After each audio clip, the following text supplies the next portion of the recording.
What's up? So, I will make a longer video about this, but you know, you see a lot of titles on YouTube, especially where it's saying that nobody wants to work. And the truth is everybody wants to work. And like I said, I'll get into a longer video about this topic, but just I'm going to try to keep this really short, as short as possible, because I've had a long day and everybody wants to work. It's the thing is you have been misinformed about how reality actually works. I call it an overlay. There has been an overlay, and we're talking about 3D. This channel in the past, and uh, perhaps at some point in the future too, we like to discuss reality, and it's kind of a philosophical thing, and and but I want to continue or begin a series. These are the rough drafts. I want to begin a series of videos discussing how to become free within this matrix, which I think is the first step to freedom from the matrix. And so, in this perspective, I'm speaking as if we're in a 3D reality. Okay, just regular Newtonian physics, right? Reality. This overlay is a psychological overlay that's overlaid onto reality. It is a word reframing. The way things are discussed, talked about, the way things are framed, uh, assume that you live in um, you just exist in this world, and there are authority figures all around you, and they provide you the jobs, right? When you get out of school, these authorities, they all have the jobs. Now, we don't use those words particularly when we say it. The words we use, we say, oh, those companies, they have jobs. And even today, people, instead of calling them companies, they even call the companies jobs themselves. So, none of these jobs are hiring. That's the way they'll say it. There's a lot of powerful um, words are powerful, and they influence your perspective really tremendously. Like, they tremendously influence your perspective and create lenses through reality through which you see, right? And so uh not even in a magical way, but you could say it's a kind of a spell. Some would argue that it is a magical way, like spelling itself is the magic itself. um there's Alan Moore. I was literally just he uploaded a video, or BBC or somebody uploaded a video with Alan Moore, who wrote a bunch of popular comic books. Um, he was saying that the words themselves are the magic, and even if he's not talking about real magic, you know, um, just purely based on a psychological perspective, the words influence how you perceive. So people will say, "Man, these jobs ain't hiring." And when people say those words, they are referring to, like they're sitting in their city and they're thinking about all the warehouses and all the restaurants and the construction companies and the insurance companies and the hospital and whatever type of any type of thing that renders a service in exchange for some monetary value. People are perceiving, they will call those places jobs. You'll hear people on YouTube videos and stuff, and they'll say, man, or you'll hear people talk on YouTube videos, yes, but also just in general when you're just hearing people talk or in a discussion with someone, man, these jobs, they don't even pay enough. These jobs, they use the word jobs synonymously with companies, and companies is used synonymously with uh, instead of in place of, rather, I should say it that way. They'll say jobs in place of the word company, and then company is used in place of the word business, and the word business is used in place of the words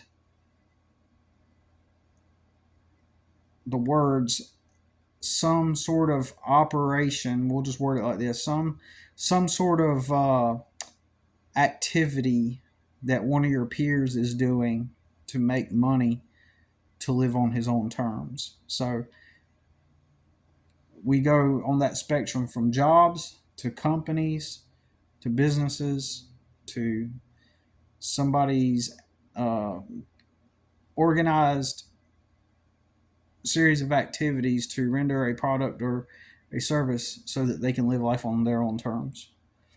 So, and that's all a job is. It's a task. If you look up the actual definition of job, it is a task assigned to someone or employed by someone. So you got to stop using words. Oh man, this video is going to end up being kind of long, huh? My battery's low. That's why I was trying to make it short. I'm on 3%. Might have to go plug it up. But anyways, so when people say these jobs, and so my challenge to you as a fun experiment is to stop using the word jobs and instead configure a series of words that describe what a job is fundamentally. And so what is a job fundamentally? It's a task that one of your peers has so that that you do or someone does to make sure their business runs properly so that they can live on their own terms. That's what a job is. So stop using the word jobs. Stop calling companies jobs. When you do this, it's going to reframe your perspective on how things actually work. You're literally breaking down the lie. You're saying somewhat of the same thing you've been always said or have been saying, but you're using different words in a way that makes it become perceived in a different light, in a new perspective. And that new perspective is the actual truth. And then once you get that perspective, you're distant from the word formations, the words that make it effectively a lie, right? So stop using stop saying employers, okay? Employers are hiring. Employers, I should go look up the definition of employer. We all know what employer means. But what I'm saying, stop using the word employers. Don't say employers are hiring, because even saying it that way assumes that some authority, that they are authorities, and that they just, like, you're in this world. That's the context. You're in this world and there's authority surrounding you and they have jobs. So stop saying employers. Stop saying jobs. Just change the way you word things, because sometimes it's hard to even explain to people because everybody's programmed to perceive reality through a certain lens. It's hard to explain to people what things actually are because they are programmed. We all have been programmed. We all have entered and become immersed in the brainwashing, if you will. Now, and that's powerful even right there. I said the word brainwashing. You know what I mean when I said it, right? But in reality, what is brainwashing? It's not, I'm not using the word properly. Even though you understand what I mean, I'm not using the word properly, because brainwashing and indoctrination and conditioning are different. You know what I mean? Than brainwashing. What I really mean when I say brainwashing is I mean deep conditioning and deep um, indoctrination, right? That's what I really mean when I say brainwashing. But when you say brainwashing, it just kind of has like a more powerful effect just when you word it that way, right? So, um, so stop calling them jobs. Don't stop saying, man, these jobs aren't hiring anymore, or these jobs are playing games. These jobs suck. The jobs, when you say it within that framework, within that context, you are assuming that you're just someone that just lives in the world.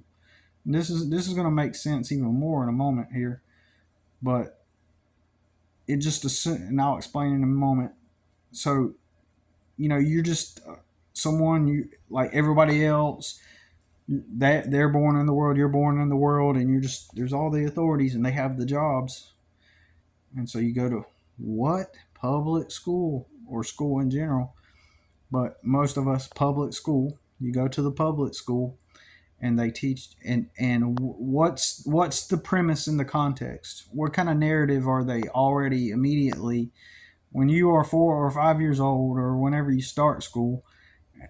What is the immediate narrative that's being put into your mind when you walk into that school? When your parents either drop you off for the first time or you get on the school bus for the first time and you're presented with a building, a large, mysterious building, right? And that large, mysterious building, um, it it's this ambiguous place. You don't really know what it is. All you know is it has a label. It says school, and that's a label. And you're taught by your parents. And who do you trust? Your parents, right? And even if you have bad parents, to some extent, they are a power, a force in your life. They are somewhat of an authority, even if they're good or bad. They're still an authority, right? In your life, they're the grown-ups, right? So you enter into this mysterious school, and there's some woman that you don't know or man, and they're called a teacher, and it's your teacher, and they are an authority figure. They have a title, teacher, and then also there's some ambiguous figure that is close but far away, wandering about mysteriously, and it's that person is called the principal, and he's an authority figure. And then you've also heard that there's also the principal's assistant, like the assistant principal. And you hear these titles and these labels, and then they guide you through a process, and they have tasks for you to do. They are authorities, right? And they have rules, and you obey those rules.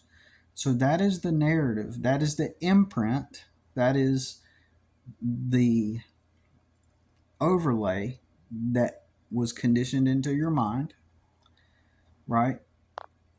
The overlay is that you're just like this little, you don't know anything. You're just here, and you listen to the authorities, and sometimes if you do the task correctly, they reward you for the task, and if you do the task right, they you know um, uh, might let you play for an extra 30 minutes outside one day, or they might bring in cookies for everyone if everyone does what they're supposed to do. And you stand in line, and everyone put your finger up to your mouth, up to your lips. All right. Walk behind each other. Stay in line. Stay in line. Okay, good job. Then they start teaching you that in the world, there's these authorities, there's these positions. And then this is where they paint this picture of this Mr. Rogers friendly neighborhood type of scenario. Like when you become a grown up, out in the world, there's the grown ups, there's the fireman, there's the doctor, there's the policeman, there's the astronaut, and then there's the, you name it, the librarian, and they're, these, cute, uh, figures, these respectable figures, and then there's the president, and they're the authorities, right? And so that's the overlay. And so those things are real. Don't get me wrong. There are firefighters. There are policemen, principals of schools. There are astronauts, etc. Right? That's true, right? So as you progress through that system, suddenly, well, not suddenly, but as you progress through that system, you're conditioned that, hey, you're just in the world. Just like the little child that shows up at this big building that you don't even know what it is, and you're being told what to do by authority figures. So now those authority figures teach you that when you become an adult, there are authority figures. Follow me? That there are authority figures out in the world, that they're in front of you, and they're the ones that show you how to navigate properly in life. So when you become an adult, and that's the overlay, because now when you become an adult, it's the same thing. You are just in this world, and those are the jobs, and who gives the jobs, the tasks, the authority figures. And so that's how you're taught. You're taught, and you're given the script for happiness. You're told what they say. All right, pick what you want to be, and go and do it, and go pursue it, and do it, and go be happy. And but then they define what that happiness is. Society does. It's a collective understanding that you're just like everybody else. You're just in the world and surrounded by authority figures. They give you a task, and you get rewarded. You get, man, you did such a good job. You get 2 weeks off for vacation. Just like that extra 30 minutes of normally recess is 30 minutes. But today you get an extra 30 minutes. You've done such a great job. You don't get just 1 week paid vacation. You get 2 weeks paid vacation. It's the same structure, the same pattern, right? It's the same construct, right? And so that is the overlay. And so what do people do? They'll say things like, man, and you're sitting around when you're young and you're indoctrinated. Some people lean heavily into the indoctrination. I had a friend, I'll never forget this. We used to go out to eat after work and stuff, or hang out on our days off or whatever.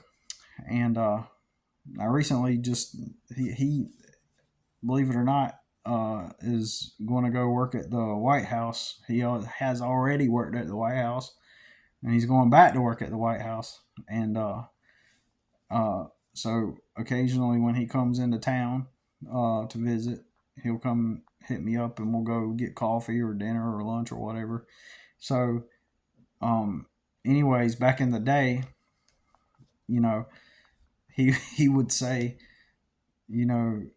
I remember one conversation where he's like, me and my other buddy, he was saying to us, like, what, man, I wonder where we'll be at in 20 years, what jobs we will have, because he is fully followed the script. He ended up leaning heavily into it. He does good for himself relatively if you're following the script. Interestingly, he told me the other day, last week, that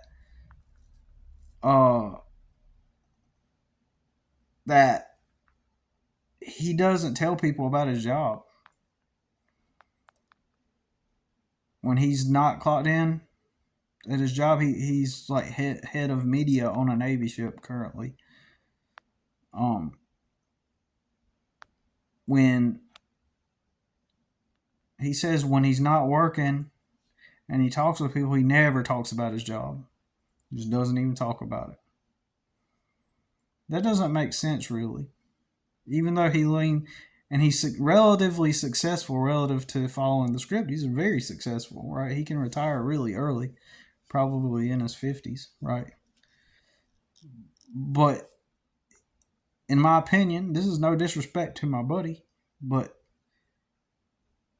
are you living life if you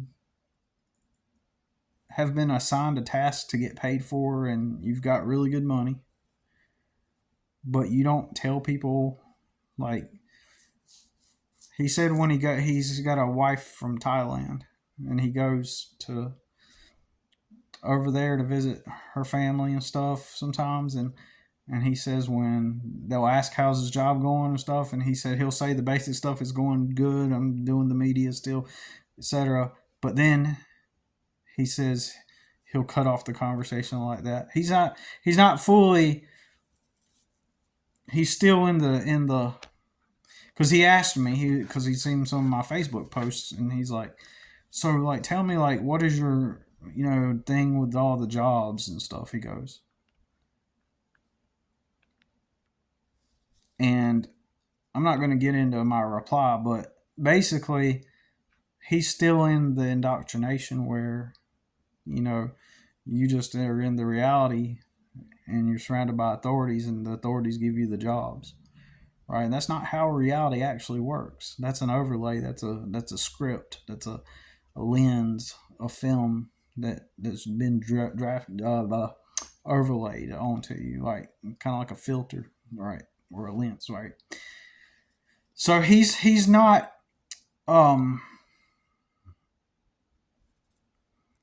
he hasn't woken up yet. Like he's still in that. He's like wondering what's my gripe with all the jobs. The question was within the context of you're just in this reality and the authorities have jobs for you. So he went to work for the Navy, and so Navy, it's an authority, and and the authorities gave him the position.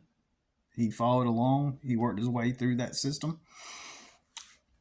But are you really living if you don't want to talk about what you do?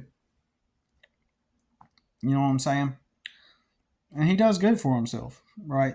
Financially. I don't know what he does. I mean, I don't know what he does where he stays. He stays on the ship. He's up in DC area right now, or Virginia or wherever. I can't remember. Yeah, I think he's in Virginia right now. And anyways, but the point is like that's an example of someone that has followed the script, and you can do with good within the script, relatively good in the script financially. But if you, in reality, if you are following the script, you're saying that some authority figure has a job for you, and if you go do that job, you will be happy. It reminds me of eat the bugs and you will be happy. It's a form of that. It's a similar form. It's a form of being funneled through that system, through that script, right? And he's a good friend, my buddy, right? He's a good dude, right? He's lived a totally different life than me, but when he comes into town, he always hits me up, and when we go, and he's not closed minded, right? So he's not judging me based off of my socioeconomic level and all that stuff, and then just to be truthful and real, he objectively had a way better foundation to begin from than I did, a way better predisposition in life. Just effectively, he had it made, basically, really. At the end of the day, he had it made, and so he was able to just choose, take his pick. But he was, in my opinion, also indoctrinated by the script, and so he follows it. And so it's no knock when I say, is that a life? If you can't tell people about what you do, wouldn't you want to wake up every day and say, oh, this is who I am, this is what I do? Yeah, because you enjoy it. This is what you want to do. I don't like telling people I'm a landscaper. I'm good at it. I'm really good at it. I'm the best. But I don't like being known for that. It's like I didn't pick that. I had to do it, So even though I got my own business doing it, I got my own customers, right? And that's a stepping stone, like I said in the previous video, to get ahead, But uh, getting back to the main point, um, that's the overlay. That's the script that has been ingrained into us, and this is why we want to. So we do want to work. Everybody wants to work. We just want to shift our identities that match with what we do. As I mentioned in the previous video, I'm naturally like a businessman and an artist. I'm a creative, artistic type that also is business oriented because, like I said before, if you really want to know who you really are, is you go back to your childhood. What did you do intuitively? What did you do intuitively? Um, the best. Um, and naturally, intuitively and naturally, what did you just naturally do? And that's how you find your true authenticity and your true identity. For me, it was drawing and selling pictures. I would even have yard sales at times. I came up with business ideas when I was a kid. It was just came to me naturally, right? And then I started making drawings and selling them. So that's who I am, right? So when I wake up every day and go do landscaping, is that me? No, not at all. Not at all. Landscaping is just a stepping stone to get to the place to where I can transition into my true authenticity. And I'm already on the path, I'm already on the path to some extent. And I get it. I get it. You know what I mean? I'm already on the path. I'm already getting there by continuing to build my customer base in my landscaping business. And eventually, uh, after my son turns a certain age, I can start planning. Once he turns 18, I can start planning my transition out of landscaping and into art and making a business out of my art, right? And I've already done it before. Sold 39 paintings, as I said before, or works of art. And um, so when you go back into your childhood and you say to yourself, who am I really before the school, and not what the school taught you, but what did you just do naturally? And that's where you're going to find your freedom within the matrix, which potentially could help us shift outside of the matrix, if that makes sense. Right? I would rather be okay. So they always say, don't eat the steak. Cyphus, but whatever his name was, Cypher. He wanted the steak because the steak was juicy and the steak was good, right? Now, obviously, he had the choice to just be free from the matrix, right? But what I'm saying is in our reality, we can't just unplug like that. I mean, maybe we can. If you know how, tell me. But if you're in the matrix, until you find a way to completely unplug and shift out of this reality, at least don't you want to be free within this reality? Don't you want to enjoy the steak until you know how to fully transition out? You know what I'm saying? I mean, that's me. And once you lean into that identity and you figure out a way to profit off of it and monetize it in some way, like for now, find something that you're really good at, which me, I'm really good at landscaping, and also have an eye for beauty and art, so and optics and aesthetics. So that makes me talented in creating good looking landscapes, right? I don't want to be I don't want to be a landscaper and apply my artistic abilities in landscaping. Like, I don't want to marry the two like that. That's not my goal. My goal is to exit landscaping completely. Maybe when I have my own property, I would love to do my own landscape, but I'm not going to rationalize that, you know, anyways, so I'm getting 30 minutes into this video, you want to figure out what would be a good stepping stone to freedom if you can. Like if you can mow lawns and it allows you to quit your job or do landscaping, and it allows you to, or whatever, and it allows you to not work for somebody else, that is at least one first step to freedom. Or you might everybody's situation is context dependent, right? There are consistencies, there are things that are there's no how do I explain this? Each situation is context dependent, right? Because some people, they're going to be able to remain working at the job they hate and do their business part-time until they can quit, right? There's some people that are able to do that. Others are going to have to just up and quit their jobs, right? It just depends on the situation. Others are just going to have to up and quit.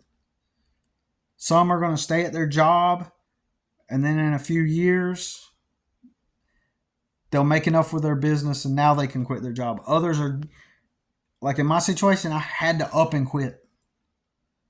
Right? There's no 100% formal blueprint, even though there are some things that everyone can do also. So we'll talk about that later in the future. But anyways, so this is still the rough draft. But everybody wants to work. It's just that everybody needs to align their identity with who they truly are and set and have a path and a plan set in place to transition them into the identity where they're where they're being who they really are, doing what they really want. Like my buddy, if he can't just talk to people about his job, he should be able to do that. He should be able to say, like, I should be able to say, yeah, I'm Billy, I'm an artist, and that's who I am. That's what I do. I make things and sell things, and people buy them and enjoy the stuff, and that's what I do for a living. I'm an artist, right? An artist and a craftsman, because I make, I just like to make things and make art and sell it, and I like to make businesses. I'm a businessman. That's who I am. Who are you? You know what I'm saying? That's how you figure it out. That's how you escape the matrix. And like I said, I'm going to get off of here now. But like I said, working for yourself, doing something you're good at, is more free than working at a job you hate. Right? Even if you're good at it, but it's not really what you want to do, but you're good at it and you can make money off of it, that's one step closer to freedom than continuing to clock in and listening to ignorant managers who hate their lives and coworkers are just idiots, right? So that's all I got to say about it. Thanks for listening.